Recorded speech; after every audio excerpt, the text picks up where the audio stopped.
Assalamualaikum warahmatullahi wabarakatuh. Perkenalkan, nama saya Tanzila Ayu Zarifanur. Saya berasal dari kelas 2C dengan nomor NIM 3119133. Di sini saya akan menyampaikan presentasi saya tentang macam-macam penyakit kulit dan obat yang digunakan untuk menyembuhkan penyakit kulit tersebut. Oke, yang pertama ada yang namanya herpes simplex virus atau HSV. Herpes adalah kelompok virus yang dapat menyebabkan infeksi pada manusia. Infeksi herpes ditandai dengan kulit kering, luka melepuh, atau luka terbuka yang berair. Herpes dibagi menjadi dua tipe. Tipe yang pertama yaitu umumnya menyebabkan luka pada kulit di sekitar mulut. Tipe ini ditularkan melalui kontak kulit. Sedangkan herpes tipe 2 yaitu menyebabkan infeksi pada daerah genital. Nah, pada herpes tipe 2 ini ditularkan melalui kontak seksual maupun melalui kontak kulit meskipun seseorang tidak memiliki luka terbuka pada tubuhnya. Obat yang dapat digunakan untuk penyakit herpes yang ini ada sediaan semi-solid, aciclovir ointment, salep aciclovir. Cara kerja aciclovir ini yaitu menghambat sintesis DNA virus dan mencegah virus berkembang biak atau memperbanyak diri. Efek samping dari aciclovir ini yaitu ketika salep dioleskan pada kulit yang terinfeksi herpes itu bisa menimbulkan rasa menyengat pada kulit, rasa terbakar, gatal, dan kulit kemerahan. Di sini sudah saya cantumkan nama patennya juga, bisa dilihat. Oke, selanjutnya cara pemakaian aciclovir ini untuk mengoleskan salep. Yang pertama kita harus mencuci tangan dengan sabun. Lalu dikeringkan, kemudian bersihkan dan keringkan daerah yang akan diolesi. Jika memungkinkan, kita gunakan sarung tangan, lalu kita oleskan secara perlahan-lahan dan merata. Setelah itu kita cuci tangan kembali agar tidak ada infeksi ke bagian kulit yang lain. Untuk dosisnya itu pada orang dewasa itu dioleskan 5 atau 6 kali sehari selama 5-10 hari. Ini sediaannya juga ada yang tablet, aciclovir tablet. Bisa dilihat di sini ada yang dosis 200 mg, dosis 400 mg juga ada. Selanjutnya, penyakit kulit yang kedua yaitu ada panu. Panu dalam dunia medis disebut tinea versicolor atau Phthisis versicolor. Penyakit ini menyebabkan adanya bercak putih pada kulit. Bercak tersebut warnanya itu bisa lebih terang, bisa juga lebih gelap dari kulit. Dan itu merupakan warna yang berbeda dari kulit kita ya. Disebabkan oleh Malassezia, salah satu jenis jamur yang umum ditemui pada kulit. Jamur ini sudah ada di kulit, tapi jika pertumbuhannya berlebihan ini akan menyebabkan penyakit panu ya. Faktor yang dapat memicunya yaitu ada kulit berminyak, cuaca panas dan lembab, keringat yang berlebih, perubahan hormonal, dan sistem imunitas yang melemah. Selanjutnya obat yang dapat digunakan untuk mengobati panu yaitu ada ketonazol. Ketonazol ini berfungsi untuk mengatasi infeksi jamur. Ini juga mengatasi beragam jenis infeksi jamur di kulit seperti panu, kurap, kutu air, dan infeksi pada bagian vagina atau biasa disebut candidiasis pada vagina ya. Dosis yang digunakan ini ketonazol 2%. Nah, cara menggunakannya yaitu kita cuci tangan dulu, kita bersihkan daerah yang terinfeksi, kita keringkan, baru kita mengoleskannya dengan tipis-tipis. Lalu jangan lupa setelah itu kita mencuci tangan lagi sehingga tidak menyebar ke daerah yang lainnya. Dosis dari krim ini dipakai 1-2 kali sehari selama 2-3 minggu.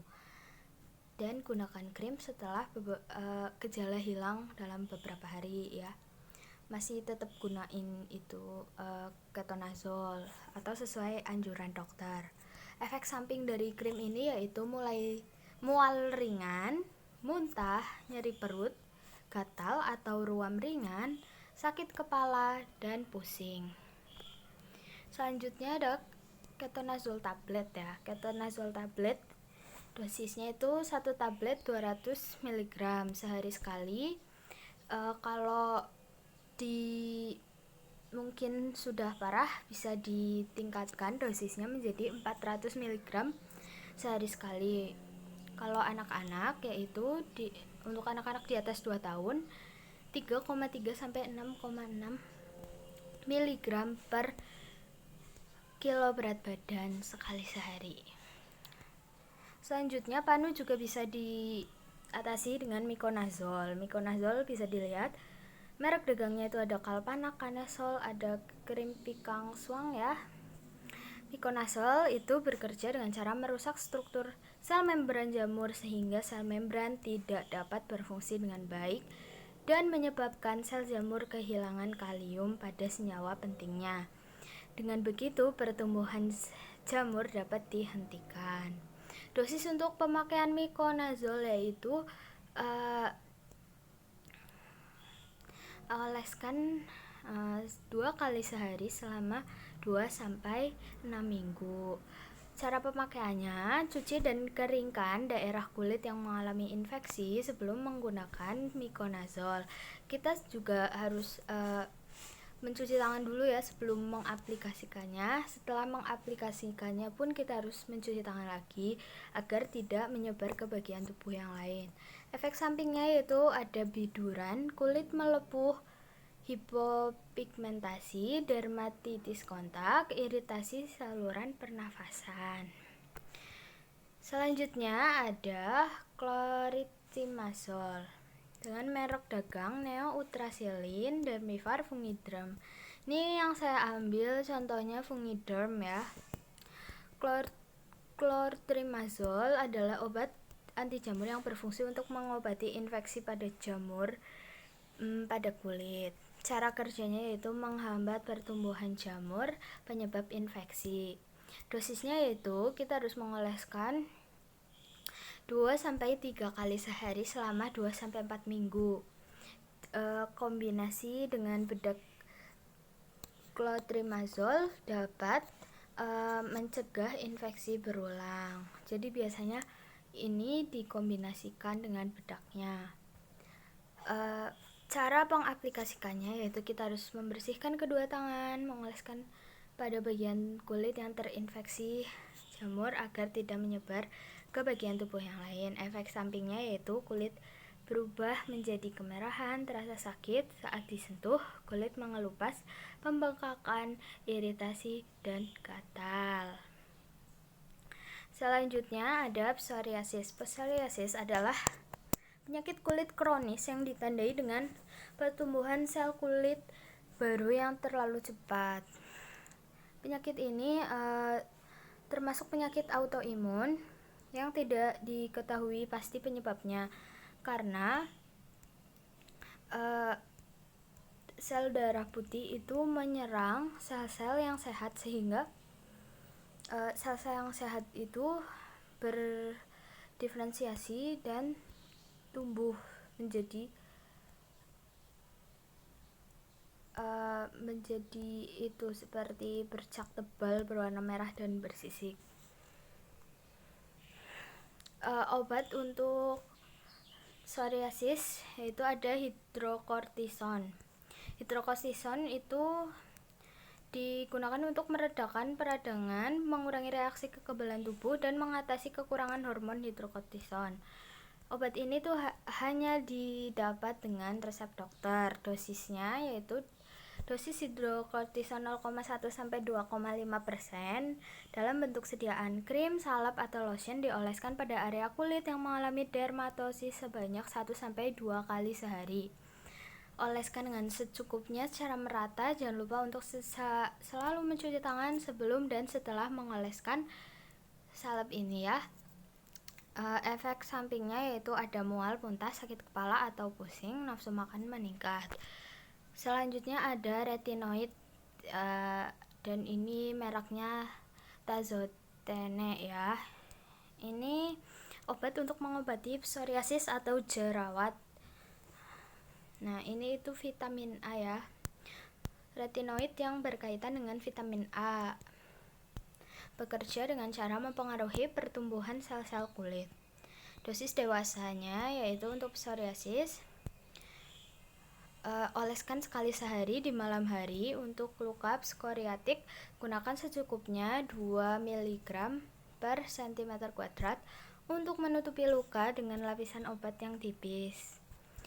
Terus efek sampingnya sensitivitas kulit menjadi kering, kemerahan, permukaan kulit mudah terkelupas.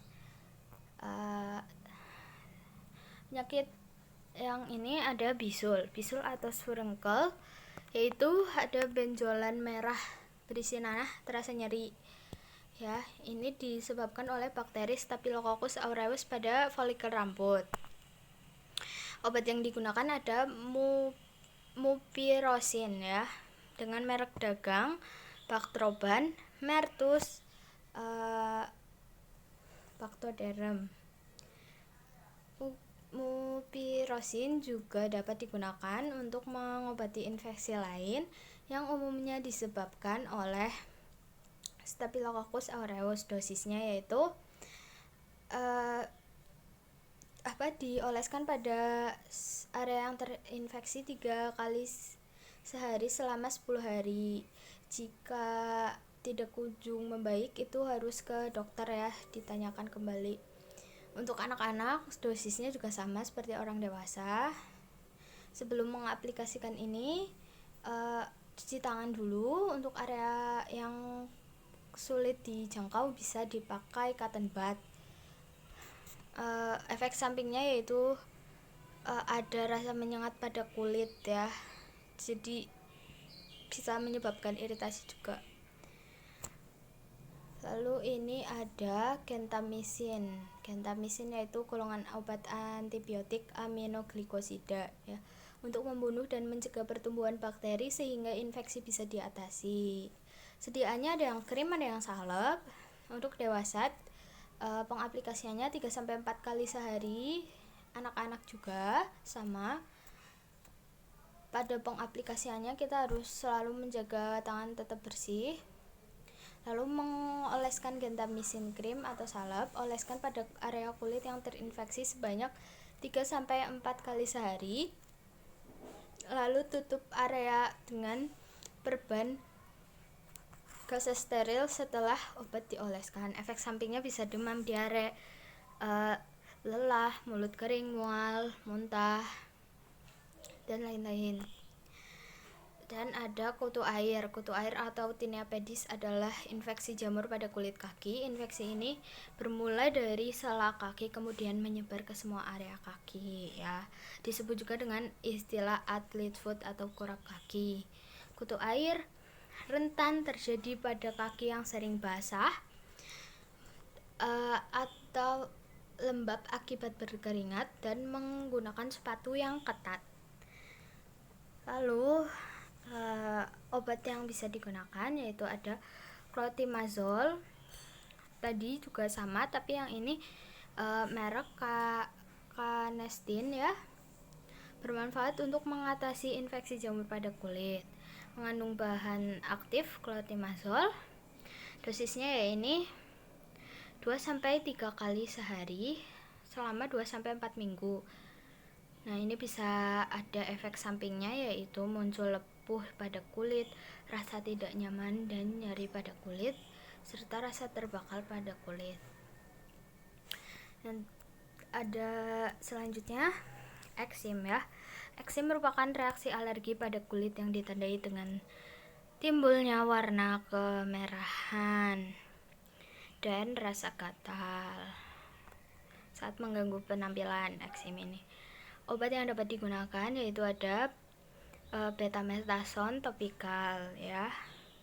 Untuk mengatasi reaksi alergi, mengurangi peradangan, juga digunakan pada lokasi yang terinfeksi sepanjang satu ruas ujung jari telunjuk 1-2 kali sehari dengan jangka waktu pengaplikasian itu 7-14 hari. Pengaplikasian dilakukan dengan membersihkan tangan sebelum dan sesudah memakai betamethasone topikal. Juga sebelum pengaplikasian dikeringkan dulu daerah yang terinfeksi, dibersihkan dulu baru dioleskan. Efek sampingnya yaitu ada gatal, sensasi terbakar, iritasi, kulit kering, peradangan rambut, kulit pecah, dan pertumbuhan rambut yang tidak normal. Ya, sekian presentasi PowerPoint saya tentang macam-macam penyakit dan obat yang dapat digunakan untuk menyembuhkan penyakit tersebut. Semoga apa yang saya jelaskan tadi bisa diterima dengan baik dan bisa bermanfaat bagi kalian. Semua kesalahan datangnya ada dari saya, dan kebenaran datangnya dari Allah Subhanahu wa Ta'ala. Mohon maaf atas banyak kesalahan yang saya lakukan. Terima kasih atas perhatiannya. Wassalamualaikum warahmatullahi wabarakatuh.